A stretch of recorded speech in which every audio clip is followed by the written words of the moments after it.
നമസ്കാരം. ഇന്ന് പരിചയപ്പെടുത്തുന്നത് ലോകത്തിലെ ഒരു ചെറിയ രാജ്യമായ മാലദ്വീപാണ്.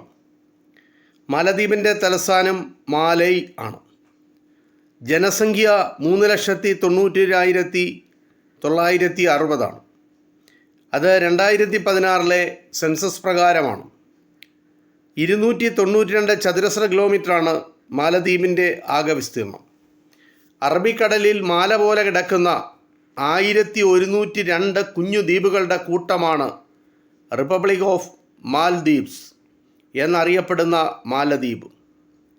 ഏഷ്യയിലെ ഏറ്റവും ചെറിയ രാജ്യമാണ് മാലദ്വീപ്. ഈ ദ്വീപസമൂഹത്തിൽ 230 എണ്ണത്തിലെ ആൾതാമസമുള്ളൂ. ദ്വിവേഹി എന്നാണ് മാലദ്വീപിലെ ആളുകൾ സംസാരിക്കുന്ന ഭാഷയുടെ പേര്. ബ്രിട്ടീഷുകാരുടെ കോളനിയായിരുന്നു. 1965 ജൂലൈ 26 ബ്രിട്ടീഷ് കോളനി ഭരണത്തിൽ നിന്ന് മാലദ്വീപിന് സ്വാതന്ത്ര്യം കിട്ടി. ഗാൻ, അദ്ദു എന്നീ പ്രദേശങ്ങളിലെ സൈനിക താവളങ്ങൾ 100 വർഷത്തേക്ക് ഉപയോഗിക്കാൻ പാട്ടക്കരാർ ഒപ്പിട്ടുകൊണ്ടായിരുന്നു ഈ സ്വാതന്ത്ര്യ പ്രഖ്യാപനം. ഇതോടെ രാജ്യം സുൽത്താൻ ഭരണത്തിന് കീഴിലായി. 1968 രാജ്യമൊട്ടാകെ നടന്ന വോട്ടെടുപ്പിലൂടെ സുൽത്താൻ ഭരണം അവസാനിക്കുകയും ഇബ്രാഹിം നസീർ എന്നയാൾ പ്രസിഡന്റ് പദവിയിലെത്തുകയും ചെയ്തു. അതിനുശേഷം മൈമൂൺ അബ്ദുൽ ഗയ്യ് എന്നയാളാണ് പ്രസിഡന്റ് പദവിയിലെത്തിയത്. അദ്ദേഹം പിന്നീട് 6 തവണ എതിരില്ലാതെ പ്രസിഡന്റായി. മാലദ്വീപിൽ ജനാധിപത്യ രീതിയിൽ തിരഞ്ഞെടുക്കപ്പെട്ട ആദ്യത്തെ പ്രസിഡന്റ് 2008 അധികാരത്തിലെത്തിയത്. ഇതേ വർഷം തന്നെ രാജ്യത്തിന് സ്വന്തമായ ഒരു ഭരണഘടന നിലവിൽ വന്നു. വിസ്തീർണത്തിലും ജനസംഖ്യയിലും ഏഷ്യയിലെ ഏറ്റവും ചെറിയ രാജ്യമാണ് മാലദ്വീപ്. സമുദ്രനിരപ്പിൽ നിന്ന് വലിയ ഉയരമില്ലാത്ത ഈ രാജ്യത്തിൻ്റെ നിലനിൽപ്പ് തന്നെ അപകടത്തിലാണ്. ആഗോളതാപനത്തിലൂടെ സമുദ്രനിരപ്പ് ഉയർന്നാൽ മാലദ്വീപ് വെള്ളത്തിനടിയിലാകും.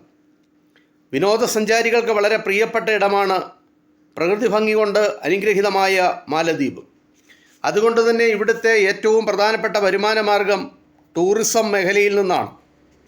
അത് കഴിഞ്ഞാൽ മീൻപിടുത്തമാണ് പ്രധാന വരുമാന മാർഗം. 1-2 ചതുരശ്ര കിലോമീറ്റർ മാത്രമാണ് ഓരോ ചെറുദ്വീപിൻ്റെയും വിസ്തീർണം. കുന്നുകളോ നദികളോ മാലദ്വീപിലില്ല. ഉപ്പിൻ്റെ അംശമുള്ള മണ്ണിൽ കൃഷി അത്ര എളുപ്പമല്ല.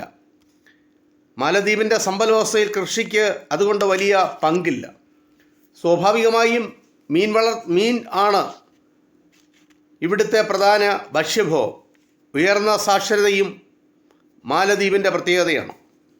ആഗോളതാപനത്തെക്കുറിച്ചുള്ള ബോധവൽക്കരണത്തിനായി 2009 ലോകത്തിലാദ്യമായി സമുദ്രത്തിനടിയിൽ മന്ത്രിസഭാ യോഗം ചേർന്ന രാജ്യമാണ് മാലദ്വീപ്. ഒരു കാലത്ത് പല നാടുകളിലും നാണയമായി ഉപയോഗിച്ചിരുന്ന കവടിയുടെ നല്ലൊരു പങ്കും മാലദ്വീപിൽ നിന്നായിരുന്നു.